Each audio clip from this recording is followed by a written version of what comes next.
Good evening. I'm Nima Rajan, and this is Forum Daily for Tuesday, September 13th. We begin tonight with the aftermath of a shooting spree in the Greater Toronto and Hamilton area. A veteran Toronto police officer killed in what police are calling an ambush attack is being remembered as an outstanding individual who paid the ultimate sacrifice. Constable Andrew Hong was one of two people killed yesterday by the suspect involved in the shooting spree. The traffic services cop had been with Toronto Police for 22 years and is being called an outstanding member of the service by the police chief. The suspect in yesterday's attacks was killed by police after being tracked down in a Hamilton cemetery. The fire chiefs of Mississauga and Brampton and members of their services are also remembering Constable Andrew Hong. They laid flowers this afternoon at the Mississauga location where Constable Hong was fatally shot yesterday. Toronto Fire Chief Matthew Pegg has tweeted that Mr. Hong was, quote, an officer, a gentleman, an incredible human being, and a close personal friend. Members of the Toronto Police Services Board and the police chief, as well as the mayor, held a moment of silence for the officer earlier today. Turning to Saskatchewan now, where Indigenous Services Minister Patty Hajdu is visiting the site of the mass stabbings that took place on a First Nation earlier this month. Prime Minister Justin Trudeau says Ms. Hajdu has expressed solidarity and ongoing support for the James Smith Cree Nation northeast of Saskatoon. 10 people were killed and 18 injured on the First Nation and in the nearby village of Weldon in the attacks on the Labor Day weekend. A spokesman says Ms. Hajdu has been invited to attend the funeral of one of the victims. Meanwhile, the stabbing rampage in Saskatchewan is prompting questions about how one of the suspects had been unlawfully at large for months before the attacks. The Correctional Service of Canada says a warrant for Miles Sanderson's arrest was issued in May when he disappeared, and that it's up to police to catch fugitives. But RCMP say that warrant would have been just one of many on their desk, and most police forces don't have the resources to go after parole violators unless they have a dedicated unit. Saskatchewan's government announced last fall the creation of a team to track down a list of high-profile repeat offenders, but the province won't say whether Mr. Sanderson's name had been added to that list. Air quality advisories from Vancouver Island into Alberta are in effect. This comes as smoke from wildfires burning in BC, Washington, and Idaho has wafted east. A smoke forecast map shows little relief over the next 72 hours for northeast and southern BC and southern Alberta. One of the blazes to blame is a 287 square kilometer fire near Hudson's Hope, which has forced more than 1,000 people to evacuate their homes in BC. Well, it looks like Canada is stepping up to the plate in helping flood-ravaged Pakistan. Prime Minister Justin Trudeau says Ottawa will match Canadians' donations to help the people of Pakistan. Emergency food, water, sanitation, and health services are badly needed. This comes after monsoon rains over the last 3 months have left more than one-third of the country underwater, and they have killed more than 1,400 people.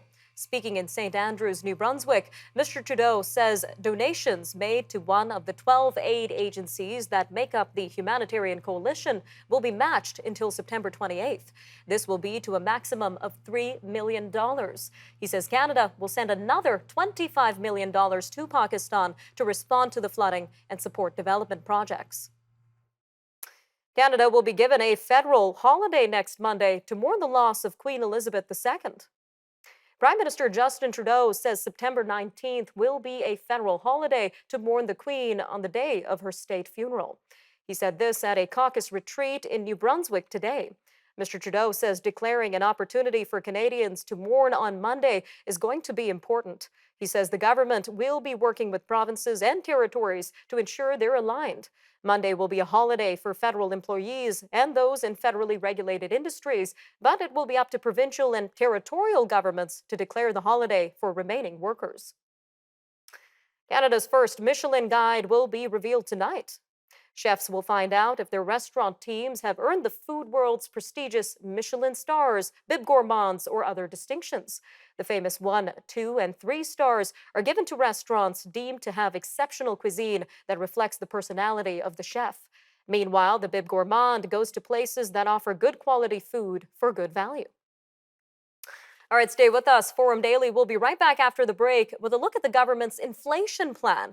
We'll be speaking with Dr. Moshe Lander from the Department of Economics at McGill University to get his reaction on how the measures may be impacting inflation hit Canadians. So stay tuned. Forum Daily will be right back after a short break.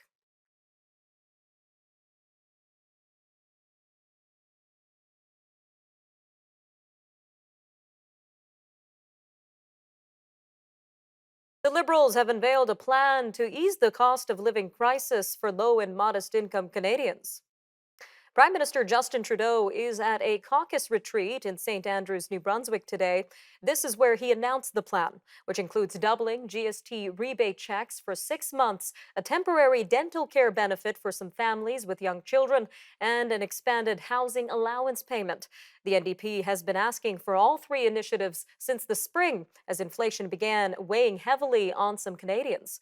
The measures announced in the plan are to be put forward in a bill when Parliament resumes sitting on September 20th, the day after the Queen's funeral. Well, joining us now to tell us how inflation hit Canadians will be impacted by this new plan is Dr. Moshe Lander from the Department of Economics at McGill University. Dr. Lander, welcome to Forum Daily. Hello. So let's start with a quick overview of today's announcement by the Liberal government. So the three things that are being covered there, the dental plan, that was part of an election campaign platform. So it's really nothing new, and it's not really meant to curb inflation. The idea of the housing benefit is probably not going to help make ends meet particularly well, but it's a good idea at least, better than nothing.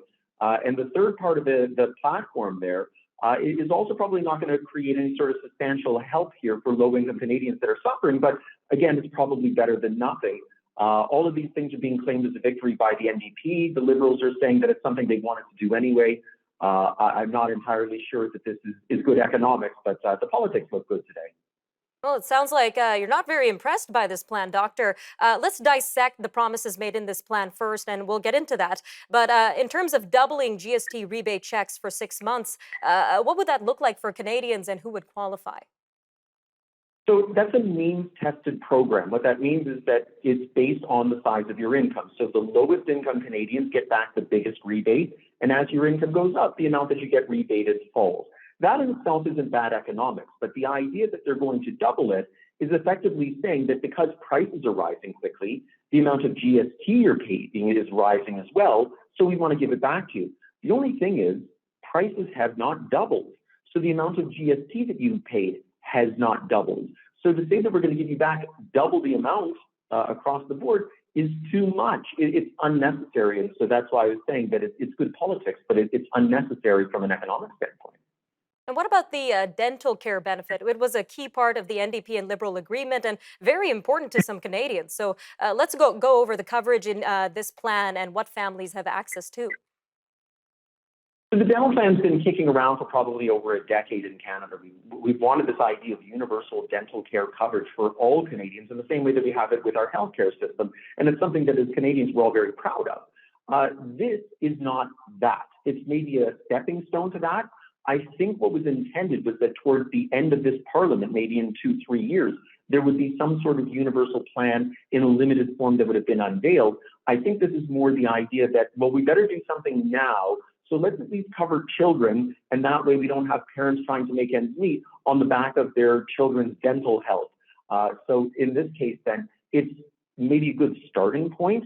But the risk here, of course, too, is that what would happen if dentists say, all right, some of our costs are now going to be covered by the government. Let's increase the prices that we charge so that that benefit is now being captured by dentists. And the amount of services that they're providing isn't necessarily going up. It's just that the services that they're already providing are just now more expensive, which itself is inflationary. All right, Dr. Lander, about a minute left here, but jumping to the third promise in this plan, expanded housing allowance payments. So what does this mean for homeowners, buyers, and renters? So if you're renting a home right now in almost any Canadian jurisdiction, $500 as a one-off payment is $40 a month. $40 a month is not going to help you pay your rent. It's better than nothing, but it's not far enough. So all of these policies are good-hearted, but they're not going to address the real problem, which is prices continue to rise rapidly, and the Bank of Canada needs to continue to move to rein it in. All right, a quick 40 seconds left here, but how do you see this multi-billion-dollar package impacting the issue of inflation itself within Canada?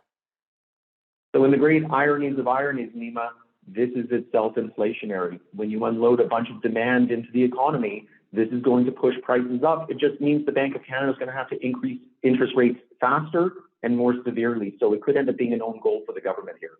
Sounds like a lot more work is needed to be done. Thank you again, Dr. Lander, for your time today. Anytime. Stay with us. Forum Daily will be right back after the break. And when we return, we're going to take a look at food delivery apps and inflation. Dr. Sylvain Charlebois joins us to unpack the recent decision by Skip the Dishes to let some staff go. The professor from Dalhousie University will also take a look at what to expect from food prices as inflation continues to bite into households. Stay with us.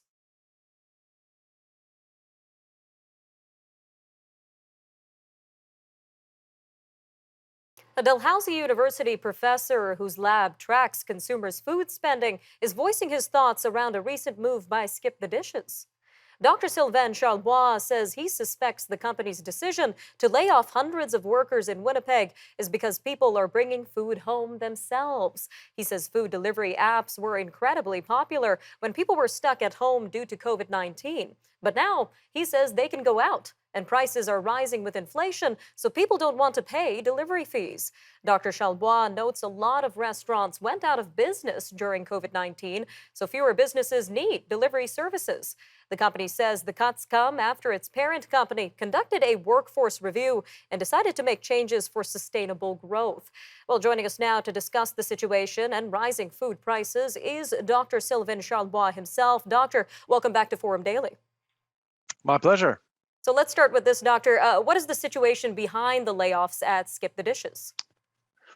Well, first of all, I think you're looking at a company that needed restructuring. So it's quite normal after a couple of acquisitions that a company will recalibrate its workforce. So I think it was expected, but I think at a macro level, you are seeing a different market compared to just a couple of years ago. People aren't necessarily using these apps as often. They will actually go out and get their food themselves. They want to treat themselves. They want to deal with restaurants, but they see those fees, and of course, with food inflation being at more than 10%, people are being very careful with how they spend their money on food. And the other issue, of course, are many chains now have their own apps and are encouraging people to use their own apps instead of going through a portal like Skip the Dishes that would actually offer several options. So how do you see food delivery apps sort of reacting or adapting to this sort of shift from the pandemic? I think essentially the food delivery app market is becoming more fragmented. On the one side, you have these portals, major players like Uber Eats and Skip the Dishes offering sort of a food court esque sort of feel. You have different options, you can pick and choose, and but now you have more and more companies getting organized, knowing that more people are online shopping around, and they actually can offer some discounts, and they can actually control what they can promote much more so than going through specific portals. And I think companies actually appreciate that. And what do we know so far about restaurants themselves? How have they been faring amid these higher food prices and inflation? Well, so there are fees. Obviously, you're charged a fee, and typically it's anywhere between 15 to 20% of the cost of the food, which is quite a bit. Now, of course, restaurant operators have access to a new market for them, but with again with food inflation, they're trying to make sure that their prices remain attractive, but with higher costs, at some point something's got to give. So restaurant operators are trying to find new ways, and there are fewer players on the market. We Canada has actually lost probably at least 15 to 20,000 restaurants in the last, I'd say, 12 to 24 months. So quite a few players are now out, and so it's less revenues for companies like Skip the Dishes. Quite a few losses in the food industry there. Now, bringing this back home to our viewers, as consumers continue to cook or bring home food for themselves, what sort of grocery items are seeing the highest price increases? Well, these days, dairy is number one right now. You're seeing there was an increase at farm gate of 2.5% just on September 1st. We're feeling it as consumers. They were highs this summer. We're going to continue to see dairy products go up. Bakery is another one category we're watching very closely. Prices have gone up. The center of the store as well. The Canadian dollar is weakening, so whatever we actually import, it's getting more expensive, unfortunately. Although energy costs are down, fuel costs are down, and that's helping. All right, Dr. Charles Bois, a quick 40 seconds left here, but what trends do you expect with food prices for the rest of this year? I got two words for you: trading down. Basically, a lot of consumers will be looking for different brands. Even they'll be looking for different locations. A lot of consumers are looking for discount banners, discount stores, and even dollar stores. Sales are up 22% since July for food sales at dollar stores. So you can see that really consumers are becoming way more frugal. All right, Dr. Charles Bois, always great having you on Forum Daily. Thank you again for your time today. Take All right, stay with us. Forum Daily. We'll be right back after a short break. Stay tuned.